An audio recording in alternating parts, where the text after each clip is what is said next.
With us now, Tshidi Madia. She's the politics editor for Eyewitness News, based in Johannesburg, and was in the Oval Office as it happened. Welcome to the program. Thank you. Thank you. Were you surprised when you saw that? No, not necessarily. I was amused by the latest gimmick, for sure, but surprised not so much. I think the South African delegation, South African journalists have been talking about it. We knew the president would walk into some sort of trap. It's not surprising. The invite was there. The desire for the conversation to open up the channels between the USA and South Africa are there. South Africa's been trying, by all means, to try and open up the doors again.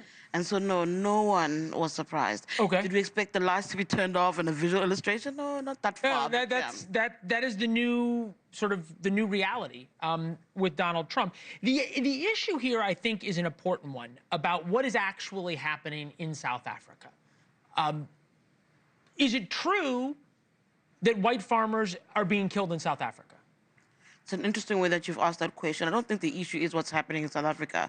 I think the issue is what's being peddled about what's happening in South Africa. If you watch today's engagement, let me get to the point first. If you watch that entire engagement, the recognition, the painful recognition, the startling truth of crime in South Africa, violent crime, was actually uttered by everybody there from South Africa.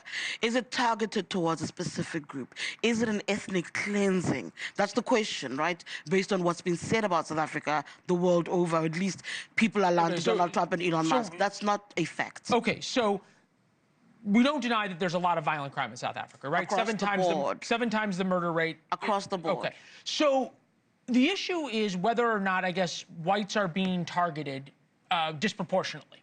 Is that what you're taking issue with?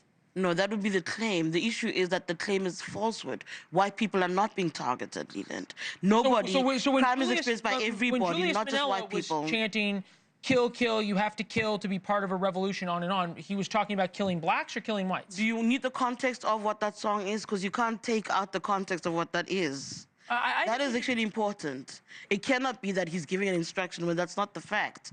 I think we do need to take into consideration the context. What he's chanting is an anti-apartheid song that was sang by leaders in the lead up to apartheid. The back and forth today about that song is whether or not it's relevant in modern day South Africa. Should we still be singing that song? If there's a grouping in the country that feels otherwise. How can somebody be defending singing a song that's talking about killing other people? I'm not defending singing the song. I'm saying to you that's the conversation that's So don't you think white farmers would be scared when they heard that song? And that's the question that's being put to Julius Malema. I said to you that conversation is happening. It's put to Julius Malema that when you do this, this is what we worry about. But when you look at how long he's been singing the song and whether it correlates with the numbers of farmers under attack, particularly white people, it's not there. People who are being attacked on the farms are farm dwellers and farm workers. That's also a reality that's got to be. White farmers are not being targeted, or white farmers are not being killed, why are so many who have big land holdings willing to give up their entire lives to come to America? Where are they? Show them to me. We had them land Those 49 people are not farmers. There are plenty of reports from South Africa that many of those are not farmers. Those are chances. Please, again, show me the evidence. Those are people taking an opportunity. America's given them an opportunity. You're saying they're not farmers. I'm just trying to figure this out. You're saying that your president has not in any way targeted whites, even though Elon Musk, who was there, can't get a license for his business. He was where? In the Oval Office. He was in the Oval Office. He's never been to South Africa. When was the last time Elon Musk was in South Africa? But he can't get. When was the last time he was in South Africa? His father, Elon Musk's father. I'm not talking about when he was there. No, hold on. I want to also make you understand one thing. The accusation is that many whites cannot get licenses to do business, among them Elon Musk.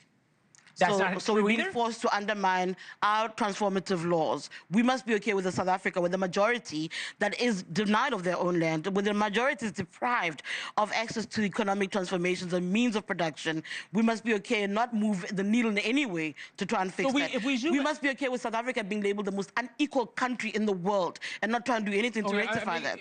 Because that's what that argument says. No, but the fact of the matter, there are laws. The fact of the matter is there must be bent for an individual. No, that is what the question is. But if you make laws that target a certain race, don't. But there are none of those. Where are those, Leland? You're calling me as a journalist from South Africa, and you're putting those to me. I'm asking you for the proof. Donald Trump today, I'm sorry, I'm going to have to lecture a little bit. Donald Trump today called us in there, saying he's got proof of a genocide. South Africa's gone to the ICJ saying that they believe Israel is committing a genocide is a whole other thing. They're the same ones who support Hamas. But they put evidence on the table. So does South Africa. They put evidence on the table. South Africa supports Hamas. chant is not proof of genocide. Yes, it is. A private monument with fake crosses and not actual grave sites is not proof of a genocide.